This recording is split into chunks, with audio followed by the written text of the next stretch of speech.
Why Kingdom Business Must Be About People.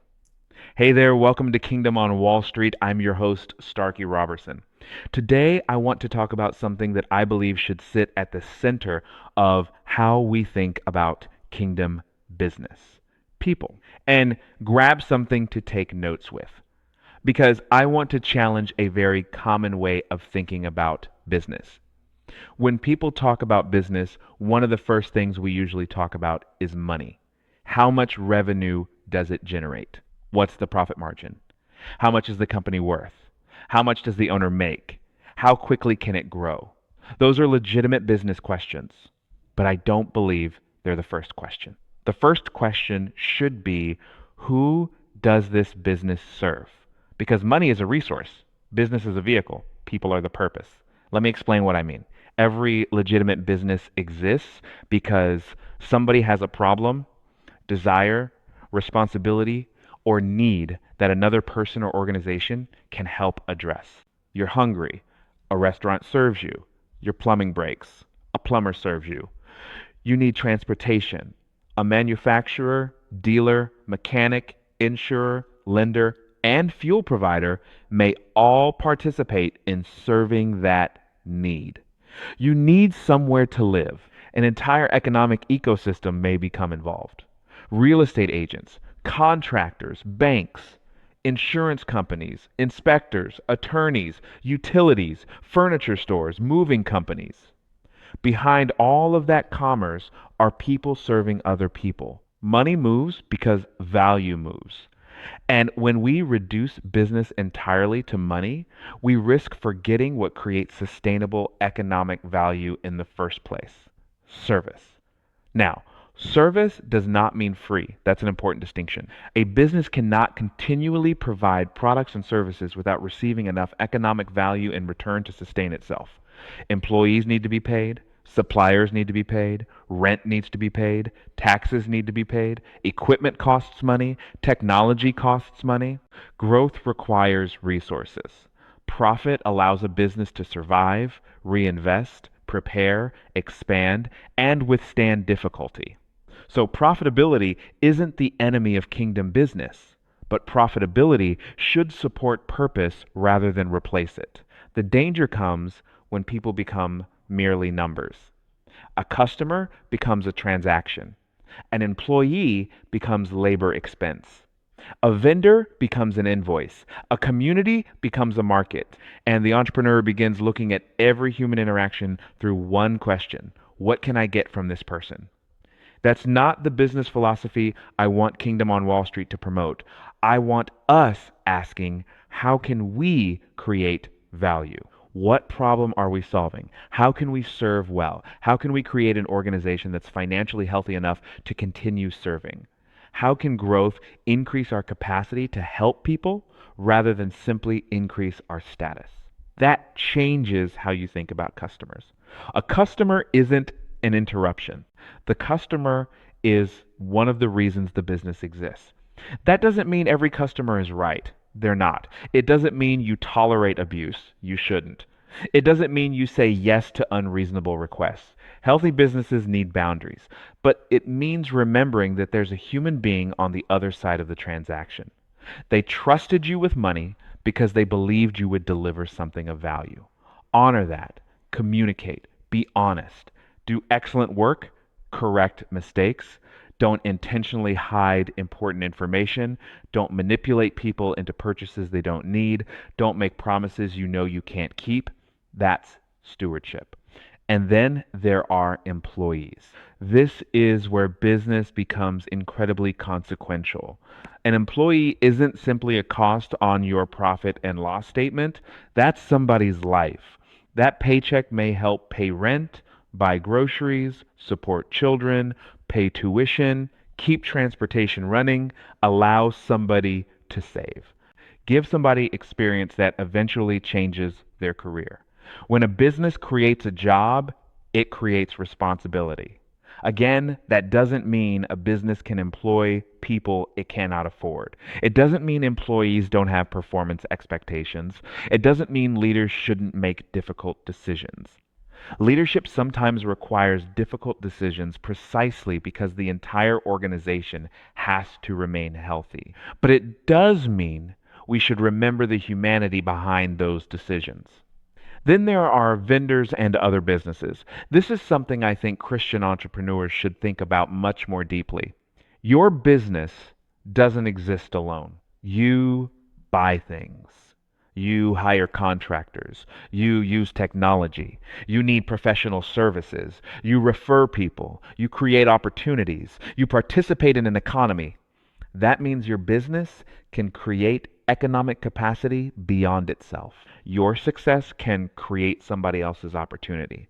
That's one reason connectivity matters. A healthy business doesn't simply extract from an economy, it participates in one. Then there's the community. What happens when businesses in a community become stronger? They can employ more people. They can occupy vacant buildings. They can purchase local services.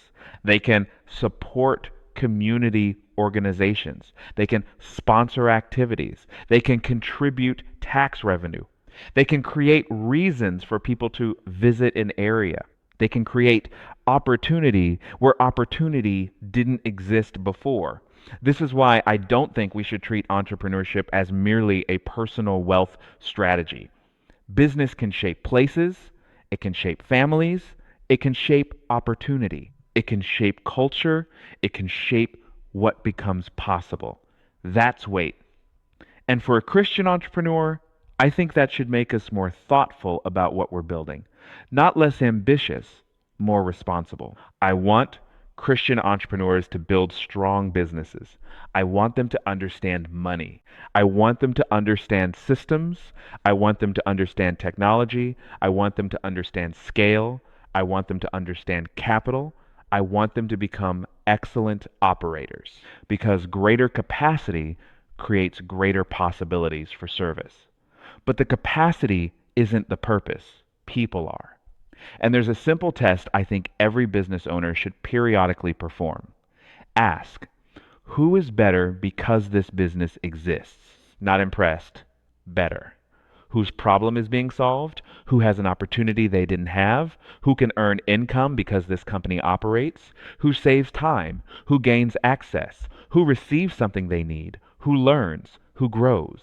Who becomes more capable? Who is served? If you cannot identify anybody beyond yourself, you may need to examine what you're building. And there's another question. If this business becomes 10 times larger, will the people it touches become 10 times more important to us or 10 times easier to ignore?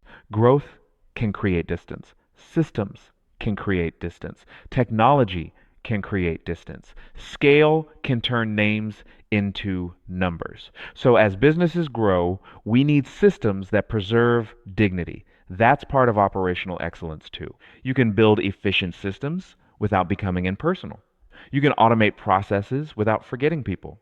You can use artificial intelligence without eliminating humanity from every interaction. You can scale without losing the reason you wanted to build in the first place.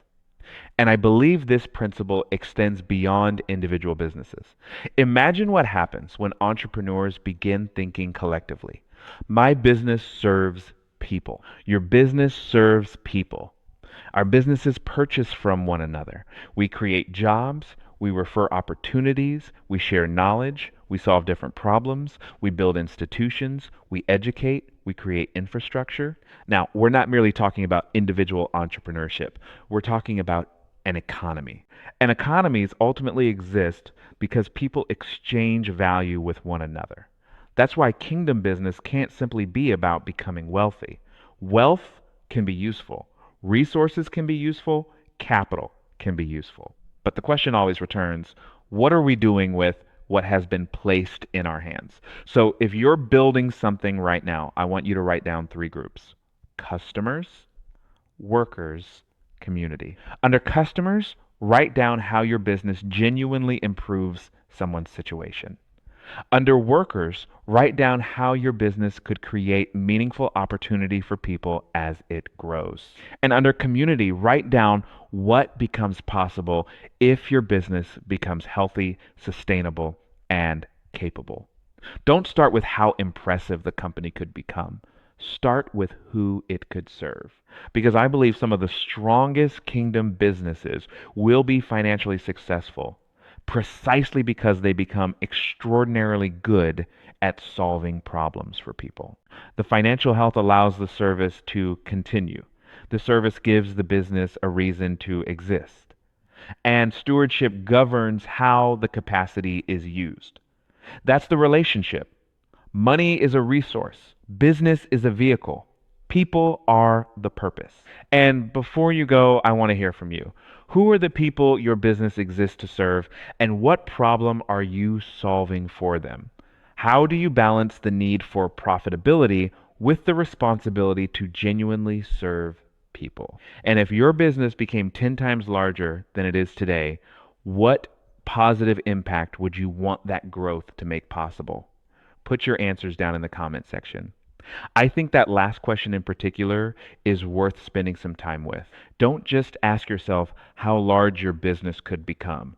Ask what greater capacity would allow you to do for people. Because if we're going to build kingdom businesses, we should never become so fascinated with what we're building that we forget who we're building it for.